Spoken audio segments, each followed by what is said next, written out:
Hello guys, and welcome to another episode of Talk to Coach Attah. My name is Attah. I am the founder CEO of Digital Skills School, a tech school here in Lagos, and on this show I try to answer your questions about tech careers, about branding and marketing, and how you can transition safely and successfully into the tech industry.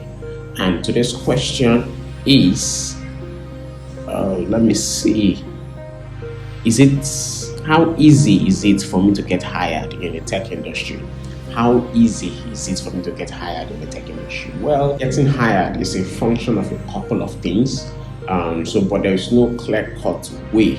Different people have different stories of how they got hired, or how they got their first tech job.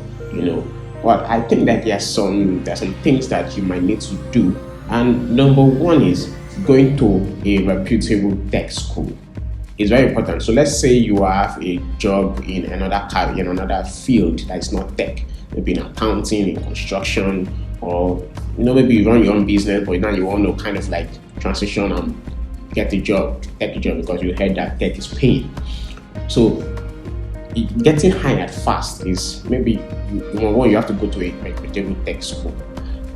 Not that you have to per se, but these are the things that you can do that can improve your chances of getting hired faster.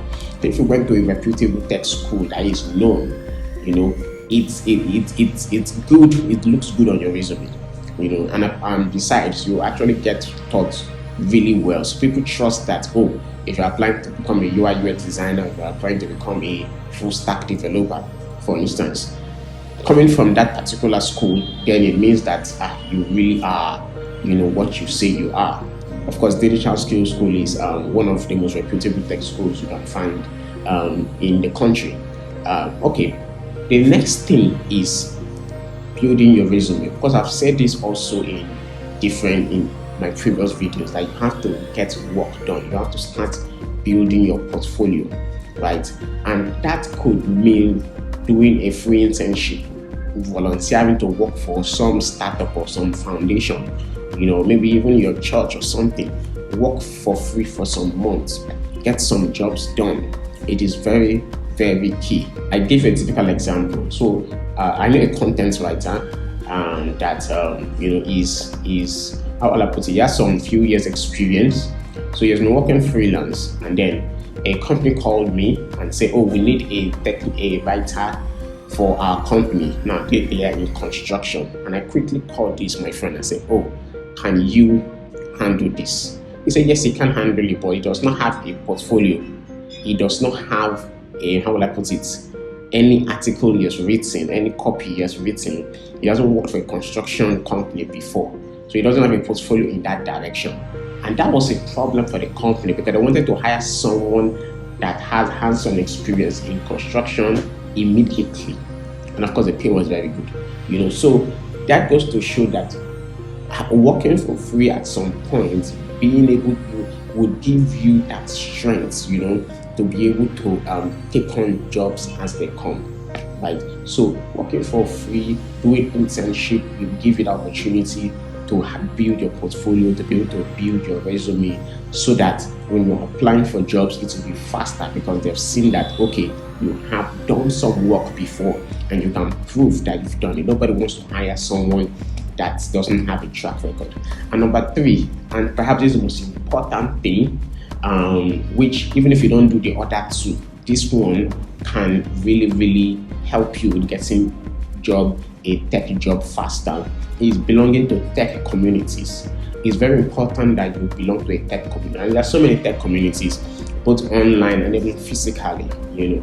Some of them have virtual hangouts, some of them have physical hangouts, but you need to belong to a tech community. That is where you can get linked up faster to get your dream tech job. Honestly, you need to, because the thing is this: these jobs, if I want to hire in my own tech company now, it's very unlikely that I will just put it out there on LinkedIn. I will first of all ask within our community, please, do you know someone that can help me do this? I'll first of all ask few of my friends, in the community. And those guys would also act on one or two of their friends as well. Okay, I have a friend that's looking for this role. Let's try hiring for this role. Do you know someone that you can recommend? So we first start with recommendation. Now, if after maybe a week or two, we don't get a recommendation, then we can now say, okay, let's put that job publicly, maybe on LinkedIn or on hiring sites, But it first comes to the community, and most times the jobs don't even get to LinkedIn. Most times within the community, there's somebody that can fill that role almost immediately. But if you're not in the tech community, you have missed out. So operating in isolation is what will make you stay long without getting your first tech job. Very, very important. And of course, at Digital Skills, one of the things that we do is that our students automatically belong to a tech community. We have a thriving, very active tech community at Digital Skills School. And of course, it's on WhatsApp, it's on LinkedIn, it's on Instagram, and it's very, very close group. It's mostly for our students. We post jobs there on a daily basis. There's no day that we don't post at least 10 to 15 job offers in our community groups, and those jobs get filled up. Most times our community, most of them are already working in jobs, so most of them don't even need the jobs we post, but we do post it anyway. Then we'll now circulate it within their own community as well. So belonging to a tech community is very good. And how do you belong to a tech community? To belong to a tech community, there are different ways to break into a tech community. To break into our own tech community at Digital Skills School is by attending one of our events. You can attend one of our events, you can attend one of our trainings, whether it's physical or it's virtual. We do these trainings every month. We do a lot of free events every month. So just attending one of our events can qualify you to become part of the community. Signing up for our newsletter also is something that can make you join our community. And also, in this video, we'll leave a link in the description if you want to become a member of our community. You could probably just fill the Google form, and of course, we can add you up immediately. We can also we might leave a WhatsApp link in the description. So if you want to join our tech community, please just click that link in the description. Look for a WhatsApp link and join. And just for people that are watching this video, and those are the 3 things that can help you get hired very fast as a tech person just coming to the tech industry. Number 1, reputable school. Number 2, build your portfolio and your resume. Number 3, join a tech community. I hope this has helped someone. And subscribe to this channel, and I will see you on the very next video.